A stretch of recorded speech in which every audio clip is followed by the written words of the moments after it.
لله الذي شرفنا على سائر الأمم برسالة من اختصه من بين الأنام بجوامع الكلم وجواهر الحكم وصلى الله تعالى على خير خلقه محمد وبارك وسلم ما نطق اللسان بمدحه ونسخ القلم أما بعد أعوذ بالله من الشيطان الرجيم بسم الله الرحمن الرحيم إنا أنزلناه في ليلة القدر وما أدراك ما ليلة القدر إلى آخره أو كما قال عليه الصلاة والسلام. میرے محترم آج اللہ کا فضل ہے، ہمارا جمع ہونے کا مقصد قرآن کی نسبت ہے.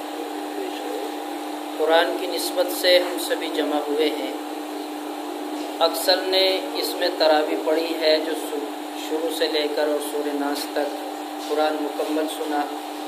بعض حضرات صرف قرآن کی نسبت سے دور دراز سے آئے، دوسری مسجدوں سے آئے، صرف اس لیے کہ قرآن مکمل ہو رہا ہے، اسی وجہ سے آئے نہیں. قرآن کی نسبت سے تو قرآن سے جو جڑا ہے اللہ نے اس کو بڑھایا ہے، اس کو ترقی دی ہے، اس کو مقام اور مرتبہ دیا ہے، اس کو اعلیٰ اور عرفہ کیا ہے. اگر قرآن سے آمنہ کا لال در یتیم جڑا ہے تو محمد کا لقب ملا، سرکار دو عالم صلی اللہ علیہ وسلم بنے، دو جہاں کے آقا اور بادشاہ بنے. اسی قرآن سے اگر صحابہ کرام جڑے ہیں تو رضی اللہ عنہم و رضوا عنہ کا اعزاز ملا ہے. اللہ ان سے راضی، وہ اللہ سے راضی.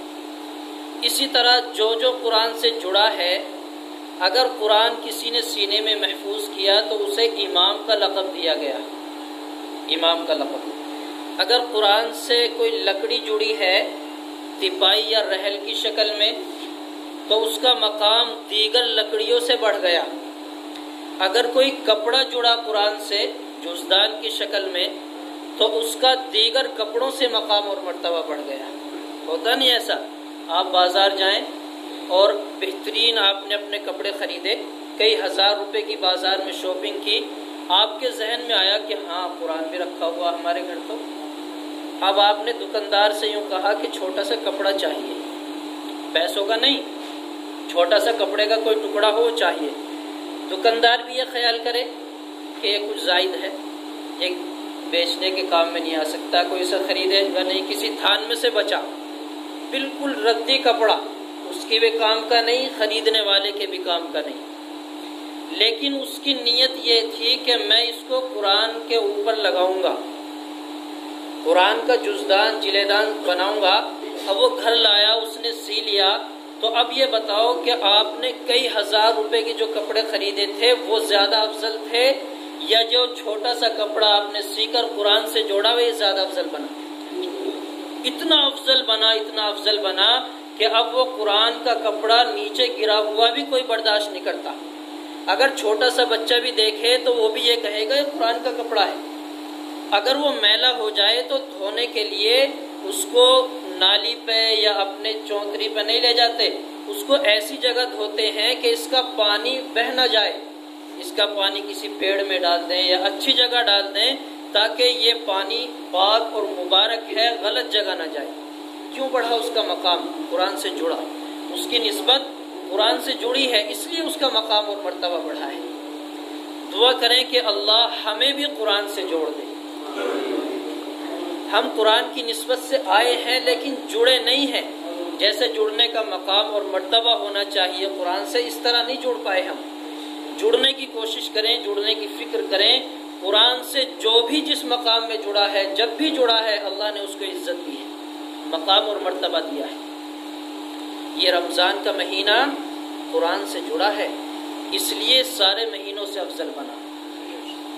اس مہینے کے افضل ہونے کی اور کوئی وجہ نہیں. محرم، صفر، ربیع الاول، ربیع الثانی اور مہینے بہت سارے، 11 مہینے ہیں، ان کی افضلیت اتنی نہیں. لیکن اس مہینے کو قرآن سے جوڑا گیا، اس مہینے میں قرآن نازل ہوا تو اس مہینے کا مقام اور مرتبہ بہت زیادہ بڑھ گیا. اور اسی مہینے میں ایک قدر کی رات ہے، شب قدر، قدر کی رات، وہ بھی قرآن سے جڑی تو اس کا مقام ہوا لیلۃ القدر خیر من الف شہر، 1000 راتوں سے بہتر، 1000 مہینے کی راتوں سے بہتر، خیر من الف شہر، تو 1000 راتیں ان سے بھی افضل یہ رات بنی، کیوں؟ یہ قرآن سے جڑی ہے۔ تو قرآن سے جڑنے کا مقام اور مرتبہ بڑا اونچا ہوتا ہے، جب بھی جو بھی جڑا ہے۔ دیکھیے بہت سارے نبی آئے ہیں اور نبیوں کو کتابیں بھی ملی، الگ الگ اپنے مقام کے اپنے موقع کے نبی رہے ہیں، ان کو رسالت بھی ملی ہے، لیکن جو مقام قرآن کے امتیوں کو ملا ہے، جو قرآن سے جڑے ہیں، وہ دیگر امتیوں کو نہیں ملا۔ سب کو کلام ملے ہیں، کلام، باتیں سب کو اللہ کی طرف سے، جیسے توریت ہے، انجیل ہے، زبور ہے، یہ لکھی ہوئی ملی ہے، لکھی ہوئی ملی ہے، بڑی محنت اور مشقتوں کے ساتھ ملی، اکٹھی ملی، ایک صحیفہ پورے کا پورا دے دیا گیا اور اس پر نبی چلے ہیں۔ قرآن اکٹھا نہیں ملا، قرآن نبی کی زندگی کے 23 سالوں میں ملا، ضرورت کے حساب سے ملا، تھوڑا تھوڑا ملا، جیسی ضرورت پڑی اس انداز میں ملا۔ اور یہ قرآن کلام اللہ ہے، اللہ کی باتیں ہیں، اللہ نے جو باتیں کہی ہیں وہ ہے یہ قرآن جو ہمیں ملا ہے۔ اب آپ اندازہ کیجئے، کوئی آپ کی نظر میں کوئی بزرگ ہے یا دنیا داری کے اعتبار سے کسی بڑے عہدے پر ہے، اگر وہ ایک بات کی آواز لگاتا ہے تو پوری دنیا عمل کرتی ہے، پوری دنیا رک جاتی ہے، یا پوری دنیا اس پر عمل کے لیے تیار ہو جاتی ہے۔ کیوں؟ یہ پرائم منسٹر نے بات کہی ہے، یہ مکھیہ منتری نے بات کی ہے، یا فلاں بزرگ نے کہا ہے، یا فلاں اللہ والے نے کہا ہے، یہ کوئی وظیفہ کسی اللہ والے نے بتایا، ایک بات بتلائی، لوگ عمل پہ آ گئے دنیا داری کے اعتبار سے۔ کیوں؟ اس لیے کہ وزن ہے اس کی باتوں کا وزن ہے۔ یہ قرآن کے اندر جو باتیں ہیں یہ اللہ کی باتیں ہیں، اللہ نے کہی ہیں، تو ان باتوں کا کتنا وزن ہوگا؟ تب ہوگا جب ہم سمجھیں گے، غور کریں گے۔ بڑا افسوس ہوتا ہے، بڑا تعجب ہوتا ہے کہ ہم قرآن کی نسبت سے جڑے ہیں، لیکن قرآن کے مقام اور مرتبے کو نہیں سمجھا ہم نے۔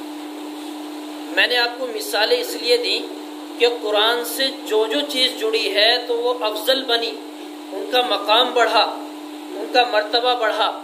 اللہ خیر کرے، انسان جو قرآن سے جڑے ہیں ان کا مقام ہم نے نہیں بڑھایا، ان کا مقام اور مرتبہ ہم نے نہیں بڑھایا۔ دیکھیے یہ باتیں میں اس لیے کہہ رہا ہوں، اب عید کا موقع ہے اور بیانات تو آپ سنتے رہتے ہیں۔ اکثر نے آپ میں سے شاپنگ کی ہوگی یا نہیں کی، بازار سے کپڑے خرید کر لائے یا نہیں لائے، اور دیگر عید کا سامان، دیگر عید کی ضرورتیں خرید کے لائے۔ بالکل سچ بتاؤ کہ امام کے لیے کیا کیا خرید کے لائے؟ یا پورے مہینے آپ نے کوئی اچھی سے اچھی چیزیں کھائیں، آپ کو یہ خیال آیا کہ مسجد میں بھی ہمارا کوئی ایک بندہ موجود ہے، ہم بہترین چیزیں استعمال کر رہے ہیں، اسے بھی تھوڑی سی پہنچا دیں۔ اگر دعوت کا نمبر ہوگا الگ چیز ہے، وہ تو ضروری ہوگی کہ آج نمبر فلاں آدمی کا ہے، آج امام کا کھانا فلاں کے یہاں ہے، یہ تو ایک لازمی ہو گیا، ضروری ہو گیا تھا، وہ تو پہنچانا تھا۔ یہ خیال کیوں نہیں آیا ہمیں؟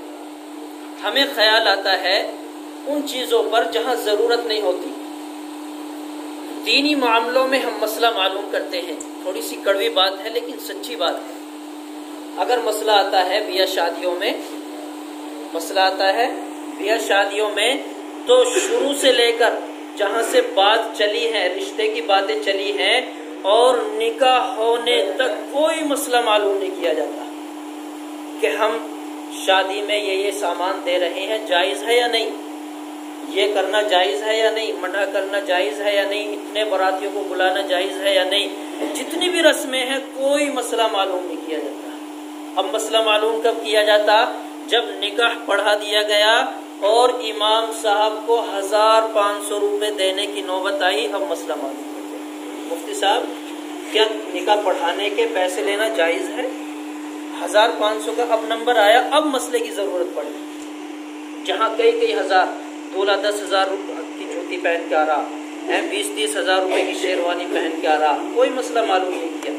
کتنی فضول خرچی ہو، پٹاخے پٹخائے جائیں، کتنا بھی ہو، کوئی مسئلے کی ضرورت نہیں ہے۔ اب 1500 روپے امام کو دینے تھے، تو اب معلوم کیا کہ جائز ہے یا ناجائز ہے۔ اب بعض حضرات کہہ رہے ہیں 500 روپے کی بات، بعض کہہ رہے ہیں 1000 کر دو، چلو 1500 کر دو، کہیں زیادہ بھی ہوا نا تو 2000 مشکل سے۔ یہاں ضرورت پڑنی نہیں تھی، یہاں تو ہمیں یہ دیکھنا تھا کہ ہمیں دین کی اشاعت کرنی ہے۔ دیکھیے بڑی اہم بات میں آپ کو بتانے جا رہا ہوں۔ اب جیسے حالات چلے ہیں، سوچا تو میں نے یہ تھا کہ 5 منٹ میں بات ختم ہو جائے، لیکن یہ ضروری ہے۔ تقریباً 2 سال سے اکثر کاروبار لوگوں کے بند ہیں، لیکن پھر بھی چل رہے ہیں۔ روزی روٹی کا مسئلہ چل رہا سب کا، کسی کا مہینے بند رہا، 10 دن چل گیا، خرچہ پانی ہو گیا اس کا۔ جو دینی معاملے ہیں، دینی چیزیں ہیں، مسجدیں ہیں، مدرسے ہیں، وہ کہاں سے کما کر لائیں گے؟ آپ کا امام ہے، 5 وقت کی نماز پڑھانی ہے، مسجد کی ڈیوٹی پوری کرنی ہے، وہ کمانے جائے گا، عصر کی ظہر کی نماز نکل گئی تو کمائے گا وہ یا آپ کی امامت کرے گا؟ سوچو، تم غور کرو۔ اس کو ضرورت کمانے کی نہیں ہے، ضرورت یہ ہے کہ آپ اس کی ضرورتوں کو پورا کریں۔ آپ بازار جاتے ہیں، آپ نے 1 کلو سیب خریدے، آپ گھر آئے تو سب سے پہلے ذہن میں آئے کہ یہ میرے 4 بچے ہیں، یہ 3 سیب استعمال کر لیں گے، ایک بچہ میرا مسجد میں بھی ہے، ایک بچہ مسجد میں بھی ہے، جا کر دے دو امام صاحب۔ میں بازار گیا تھا، مجھے خیال آیا کہ 3 بچے گھر پہ موجود ہیں، میں نے یہ کپڑے خریدے ہیں، ایک جوڑی کپڑے آپ کے لیے بھی خرید کے لایا ہوں، یہ ہدیہ ہے، قبول کر لیجئے گا۔ یہ ذہن میں آنا چاہیے ہمارے۔ ہم پورے ہفتے جو بھی چیزیں استعمال کر رہے ہیں، کوئی حرج نہیں ہے، کرنی چاہیے، لیکن ہمارے لیے مقدم ہمارے امام ہیں، ہمارے اکابر ہیں، ہمارے علماء ہیں۔ آپ اندازہ کیجئے ان 2 سالوں میں پڑھائی پر کتنا اثر پڑا ہے۔ ذہن میں یہ آتا تھا کہ اتنے مدرسے بن گئے، اتنی مسجدوں میں بچے پڑھ رہے ہیں، لیکن اب آپ کو تھوڑی سی ضرورت محسوس ہو کہ 10 بچوں کی دعوت ہے، تلاشی کرنے پر نہیں مل رہے۔ کیوں نہیں مل رہے؟ ہمارا ذہن اس طرف نہ چلا، ہم نے توجہ نہیں کی، ہم نے فکر نہیں کی۔ اگر یہی حالات رہے تو امام بھی نہ بن سکیں گے، امامت کے لیے بھی ہم تلاش کریں گے، امام بھی نہ مل سکیں گے۔ وجہ کیا ہے؟ اگر کہیں دینے کا مسئلہ آتا ہے کہ جی تراویح کے پیسے لینا جائز ہے یا ناجائز، وہاں معلوم نہیں کیا ہم نے کہ مسجدوں میں ٹائل پتھر لگانے جائز ہے یا نہیں، مسجدوں میں اتنا بڑا خرچ کرنا جائز ہے یا نہیں، مسجد میں اس چیز کی ضرورت تھی، لگائیں یا نہ لگائیں، کتنا موٹا خرچ ہو جائے۔ اگر 100 روپے تنخواہ کے بڑھانے کا مسئلہ امام کا آیا تو اب معلوم کیا کہ یہ جائز ہے یا ناجائز ہے، اتنی تنخواہ کا کیا کریں گے؟ یہ باتیں ذہن میں نہیں آنی چاہیے۔ ہر وقت مقدم ہو ہمارے امام۔ دیکھیے ماحول یہ چل رہا ہے تقریباً بہت عرصے سے کہ امیر لوگ اپنے بچوں کو حافظ قرآن نہیں بناتے ہیں، امیر لوگ اپنے بچوں کو حافظ قرآن نہیں بناتے ہیں، غریب لوگ بناتے تھے۔ اب جب انہیں معلوم ہوا کہ یہ حالات آئے، لاک ڈاؤن چلا، امام گھر پر آ گئے، پڑھانے والے گھر چلے گئے، اب خرچہ کہاں سے چلے گا؟ حالات ایسے بنے، لوگ کام پر لے جانے کے لیے بھی تیار نہیں، اب وہ خرچہ کہاں سے چلائیں گے؟ ہمیں ضرورت اس بات کی تھی کہ ایسے موقع پر جو امام یا جو حافظ قرآن کہیں مسجد یا مدرسوں سے منسلک نہیں تھا، پڑھا نہ رہا تھا، ہم اس کو بھی بلا کر اپنے یہاں رکھتے۔ چلو کوئی بات نہیں، ایک وقت کی نماز آپ پڑھا دیں، ایک کی آپ پڑھا دیں، جب تک حالات صحیح نہیں ہیں آپ کے گھر کا نظم ہم کریں گے، آپ کے گھر کا انتظام ہم کریں گے۔ ضرورت اس بات کی تھی۔ تو امیر لوگ حافظ نہیں بناتے، غریب لوگ بنائیں گے نہیں فقر و فاقے کے ڈر سے، تو آپ کو نماز جنازہ پڑھانے والا بھی نہیں ملے گا، نکاح پڑھانے والا بھی نہیں ملے گا۔ اب سے تقریباً 100 سال پہلے اگر کسی کا انتقال ہو جاتا تو پتہ چلتا کہ 10 کلومیٹر دور کوئی امام صاحب ہے یا کوئی نماز پڑھانے والا ہے، جنازے کو لیے ہوئے گھومتے پھرتے، تلاش کرتے پھرتے، پتہ چلا کہ کئی دن ہو چکے، نماز جنازہ پڑھانے والا کوئی نہیں، لاش سے بدبو آنے لگی، اب اس کو بغیر نماز جنازہ کے دفنایا گیا۔ تجربے کار آپ کو معلوم ہوگا، یہ دین بڑی مشکلوں میں ہم تک آیا ہے، بڑی مشکلوں سے آیا ہے، اس کی حفاظت کریں، اس کی حفاظت کرنی چاہیے۔ دیکھیے میرے کہنے کا مقصد یہ ہے کہ اگر ہمیں دین کی اشاعت کرنی ہے، دین کو بڑھانا ہے، دین کو مضبوط بنانا ہے، تو جو دین سے جڑے ہوئے ہیں، دیندار لوگ ہیں، ان کے لیے ہم ترقی کا ذریعہ بنیں، ان کے لیے معاونت کا ذریعہ بنیں، ان کو بڑھاوا دیں۔ لوگوں کے ذہن میں، لوگوں کے خیال یہ نہ آئے کہ دین تو غریب لوگوں کا ہے، دین تو کمزور لوگوں کا ہے، ہم کیوں اپنے بچوں کو حافظ قرآن بنائے، ہم کیوں امام بنائے اپنے بچوں کو، 3-4 ہزار روپے کی تنخواہ ہے، کیا ہوگا، کیسے بھلا ہوگا۔ یہ ذہن بنا ہوا ہے تقریباً 99% لوگوں کا، بنا ہے یا نہیں؟ وجہ کیا بنی یہ سوچا آپ نے؟ وجہ یہ بنی کہ مسجد میں 100 آدمی ہیں، ان 100 میں سے اللہ بہتر جانے اتفاقاً کسی ایک نے خبر لے لی، امام صاحب آپ کے گھر کھانے پینے کا نظم ہے یا نہیں ہے؟ بس مہینے میں تنخواہ کا نظم کر دیا 5,000 روپے۔ یہ خبر نہیں لی کہ امام کے بچے بھی بیمار ہوئے تھے، 10,000 روپے قرضہ لے کے اس نے علاج کرایا ہے۔ آپ کے گھر کا خرچہ 1,000 روپے دن کا نہیں چلتا، اور امام 100 روپے میں اپنا خرچہ چلا رہا ہے۔ وہ مجبوراً چلا رہا ہے، مجبوری ہے، اس کے پاس انتظام نہیں ہے، کاروبار نہیں کر سکتا، کیونکہ وہ آپ کی امامت کر رہا ہے۔ ہمیں عہد کرنا ہے، تہیہ کرنا ہے، ارادہ کرنا ہے کہ انشاءاللہ یہی امام نہیں، جتنے بھی مسجدوں کے ہمارے امام ہیں، ہم ان کو کبھی بھی کسی بھی موقع پر مایوس نہیں ہونے دیں گے۔ ان کی کوئی ضرورت ایسی ہوگی کہ ہم سے چوک جائے، ایسا نہیں ہو سکتا۔ وقت سے پہلے انشاءاللہ اس کی ضرورت پوری کریں گے نا انشاءاللہ۔ کچھ بھی نہیں ہے، آپ صبح فجر کی نماز کے لیے آئے، 10 روپے جیب میں ڈال لیے، نماز پڑھی، امام سے مسافہ ملا لیا، السلام علیکم ورحمۃ اللہ، امام صاحب کچھ ہدیہ، کوئی فرق پڑا ہم پہ؟ اپنے بچوں کو آپ نے 10-20 روپے دیے، دن بھر 50-100 روپے ہمارے بچے کھا لیتے ہیں، خیال بھی نہیں آتا۔ امام کو دیے تو ہمارے لیے دین کا ذریعہ بنا، اشاعت کا ذریعہ بنا۔ امام ہماری نمازوں کو درست کرا رہا ہے، ہمارے لیے جنت کا راستہ کھول رہا ہے، ہمیں اچھا اور برا، حلال اور حرام کی پہچان کرا رہا ہے۔ ہم جب یہ کہتے ہیں کہ امام تو امام ہے، امام پیشوا رہبر، العلماء ورثۃ الانبیاء، امام کوئی چھوٹی چیز نہیں ہے، ان نبیوں کے وارث ہے امام جنہوں نے درہم و دینار اکٹھے نہیں کیے، جنہوں نے مال دولت اکٹھی نہیں کی، جائیداد اکٹھی نہیں کی۔ بادشاہت کی طلب ان نبیوں کو نہیں تھی کہ ہم بڑی جائیداد اکٹھی کر لیں، ہمارے آنے کے بعد ہماری اولاد کے کام آئے گی، ہماری نسلوں کے کام آئے گی، کوئی چیز اکٹھی نہیں کی۔ حدیث میں ہے العلماء ورثۃ الانبیاء، علماء انبیاء کے وارث ہیں، لم یورثوا دینارا ولا درہما، دینار اور درہم چھوڑ کے علماء انبیاء نہیں گئے ہیں، انبیاء علماء کو چھوڑ کر گئے ہیں۔ ان کی حفاظت کی ذمہ داری کس کی ہے بتاؤ؟ کس کی؟ ان کی اکیلے، کس کی؟ سب کی تو آواز نہیں آ رہی، ایسا لگ رہا بس 2-4 آدمی کی ذمہ داری۔ کس کی ان کی ذمہ داری؟ سب کی ذمہ داری۔ انشاءاللہ پوری کریں گے نہیں؟ انشاءاللہ۔ عہد کرتے نہیں کرتے؟